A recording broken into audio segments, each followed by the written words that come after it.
ख़बर है नाज़रीन, घोटकीअ मां शेयर कयूं पिया। यूनिस भुट्टो जी रिपोर्ट मुताबिक़ घोटकीअ में MNA मोहम्मद बख्श खान महर पारां तक़रीब खे ख़िताब कियो वियो आहे। असांजो ख्वाब हर घर खुशहाल, असांजो ख्वाब हर घर खुशहाल। मेंबर क़ौमी असम्बली ऐं ज़िले इंतज़ामिया पारां घोटकीअ ऐं खानगढ़ जी बेवा औरतुनि में सिलाई मशीनूं, माज़ूरनि में व्हील चेयर ऐं मुस्तहिक़ ख़ानदाननि में सोलर यूनिट तक़सीम किया विया।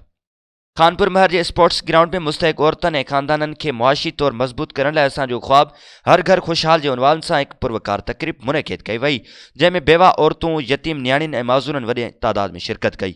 उन मौक़े ते क़ौमी असम्बलीअ जे मेंबर सरदार मोहम्मद बख्श खान महर ख़िताब कंदे चयो आहे त इलाइक़े जे मुस्तहिक़ ख़ानदाननि में मुआशी तौर मज़बूत ॾिसणु चाहियां थो।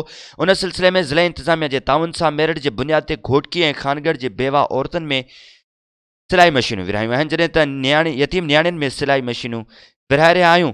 हुन जो चवणु आहे त जीअं हू पंहिंजो गुज़र सफ़र करे सघनि ऐं माज़ूरनि खे व्हील चेयर ॾेई रहिया आहियूं त जीअं संदनि मुश्किलातूं घटिजी सघनि।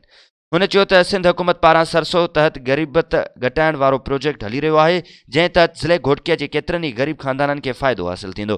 हुन वधीक चयो आहे त हू अहिड़ी तब्दीली चाहे थो जितां औरतूं पार्लियामेंट पहुची इलाइक़े जी नुमाइंदगी कनि ऐं ईअं तालीम खां सवाइ मुमकिन न आहे। उन करे नियाणियूं तालीम ते ख़ासि ध्यानु ॾियनि। उन मौक़े ते डिप्टी कमिश्नर घोटकी मोहम्मद उस्मान अब्दुल्ला ख़िताब कंदे चयो आहे त ज़िले इंतज़ामिया इलाइक़े जे मुस्तहिक़ ख़ानदाननि जा बुनियादी मसइला हल करण जी कोशिश करे पई। हुन चयो त निज मेरिट जे बुनियाद ते इंतहाई ज़रूरतमंद बेवा औरतुनि ऐं यतीम नियाणियुनि जी चूंड कई आहे, जिन में खे 276 सिलाई मशीनूं फराहम कयूं आहिनि, 100 माज़ूरनि खे व्हील चेयर्स ॾिनियूं वियूं आहिनि ऐं 50 मुस्तहिक़ ख़ानदाननि खे सोलर यूनिट ॾिना विया आहिनि, जंहिंमें हिकु सोलर प्लेट, हिकु पखो, हिकु बैटरी ऐं हिकु लाइट शामिल आहे। तक़रीब दौरान सरसो जे रीजनल मैनेजर गुलाम रसूल समेजो ॿुधायो त हुकूमत सिंध जी गुरबत घटाइण वारे प्रोजेक्ट तहत पहिरें मरहले में नंढा घर तामीर कराइण लाइ ज़िले घोटकीअ जे 29 ख़ानदाननि खे 35,000 जा चेक ॾिना विया ऐं बाक़ी रक़म पिणु किस्तनि में जारी कंदासूं, जॾहिं त 20 नियाणियुनि खे सिलाई मशीनूं पिणु फराहम कयूं वयूं आहिनि।